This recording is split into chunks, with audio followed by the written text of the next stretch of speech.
if you've been holding off to pull money out of your house or to do a transaction, if history repeats itself, the beginning of June could be a very good time to go pull out some money or to tap that equity so that you're kind of timing the market, if you will. Now, if we look at mortgage rates currently, we started off in 2026 1% lower than we started in January 2025. So this is fantastic news to have the market come down this much. And we want to keep that in mind that we've had tremendous gains in the mortgage rates. Will they get cheaper? Maybe I'm going to show you a couple slides that talks about current mortgage rates and what's coming. But the current prediction is not to see a lot of improvements to mortgage rates. So if we look at today's 30-year mortgage rates, we're right above 6%. 6.05 is the national average for owner-occupied clients. Investors, on average, Fannie Mae is going to charge about 1% higher. Sometimes it's 0.75%, sometimes it's 1.25%, but right now it's just about 1% higher than owner-occupied for Fannie Mae investment deals. This is the market that actually trades on Wall Street. This is called the UMBS, or the Universal Mortgage-Backed Security. And if we look at this chart, up means cheaper rates. And we have just had a very pleasant few months. If I zoom out and I go look at a 2-year kind of look at what the rates have done, it has been a roller coaster, up and down and up and down, and it has not been pretty.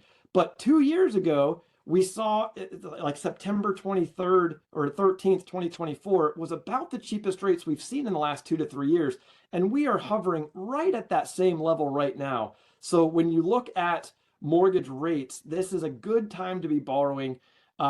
Will things get better? Not currently predicted. So if we're right about 6%, this is some data. This is actually NORAD Real Estate, which I've heard is kind of questionable reputation-wise, but they pulled data in from the Mortgage Bankers Association, Fannie Mae, and a couple other data points is where they compile their projections for mortgage rates. And Fannie Mae thinks rates will get down to 5.9% by the end of this year. The Mortgage Bankers Association actually thinks rates could be a slightly higher by the end of this year. But if we look at the next 5 years out, we see that owner-occupied rates are going to hover right around the 6% mark. And there's not a huge benefit right now to waiting on pulling money out a little bit cheaper. Best case optimistic scenario, we could maybe get down in the 5.5% or 5% in the next couple of years. So take this with a grain of salt. In 2022, they said rates are going to go up very temporarily and they'll come back down, and that never happened. We peaked in 2023 in about November of 2023. Looking at some actual rates, so cash out refinance, I looked at a 70% cash out refinance DSCR loan, 740 credit score. I've got a lender right now that you're right in between 6.25 and 6.375. So if you pay a small fee, you can get to 6.25. If you take the slightly higher rate, they actually going to pay you a little bit towards your closing costs. And this lender has very low lender fees with these interest rates. So again, this was a 70% cash out refinance DSCR with a 5-year prepayment penalty. Owner-occupied buyers are in the low 6s. If you can do this without paying points, it is tremendous. Now look at this. If you pay 2 points, you can be at 5.875.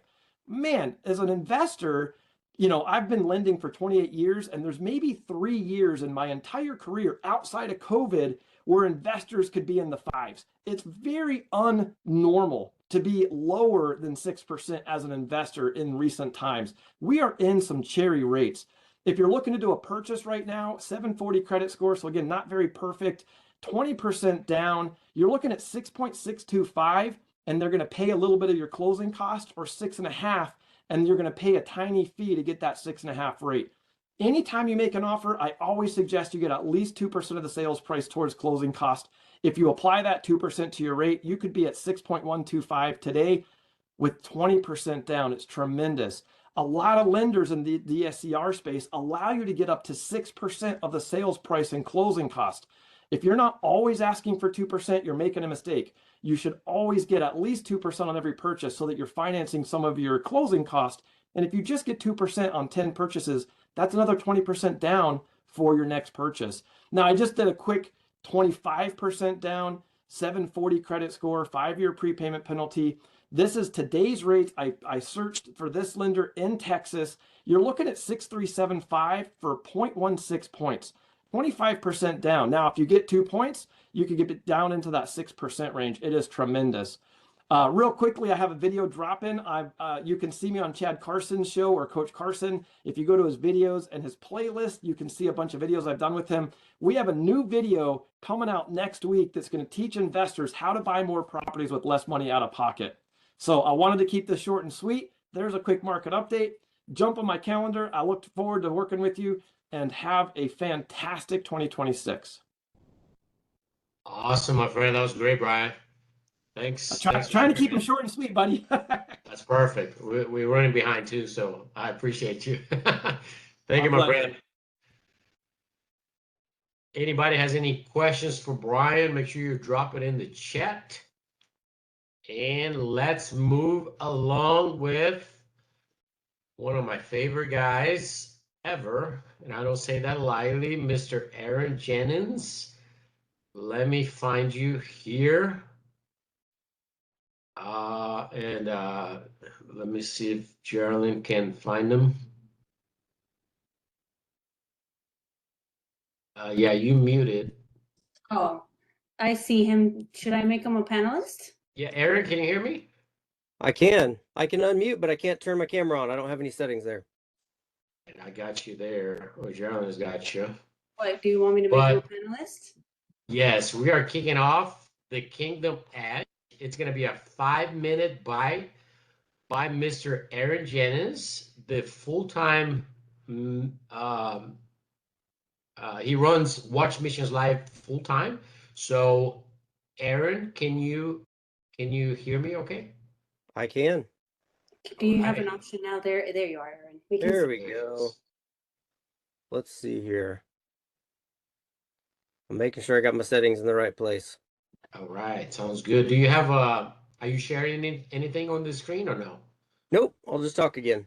Okay, beautiful. We can We got just a few minutes. Awesome. Take it away, my friend.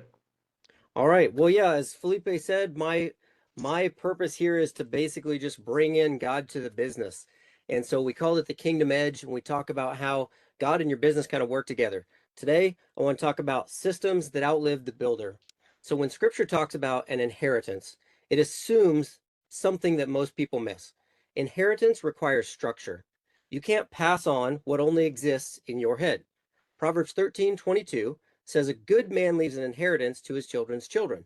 That word leaves is intentional. You don't accidentally leave an inheritance, you have to design one. Biblically speaking, inheritance is not about money alone, it's about order. And God is a God of order. Paul in 1 Corinthians 14:40 writes, "Let all things be done decently and in order." Order is not a personality preference, it's actually a divine principle. From creation to law, from priesthood to the early church, God builds through repeatable systems. He doesn't rely on memory, charisma, hustle. He establishes patterns that can survive transitions. And the moment that your business requires you to be present to function, it's fragile, it's not faithful. When Jesus walked the earth, he actually built a transferable system. He didn't just perform miracles, he trained operators. He modeled, delegated, corrected, and then he sent his disciples out 2 by 2. Why? Because the kingdom wasn't meant to scale through just one man.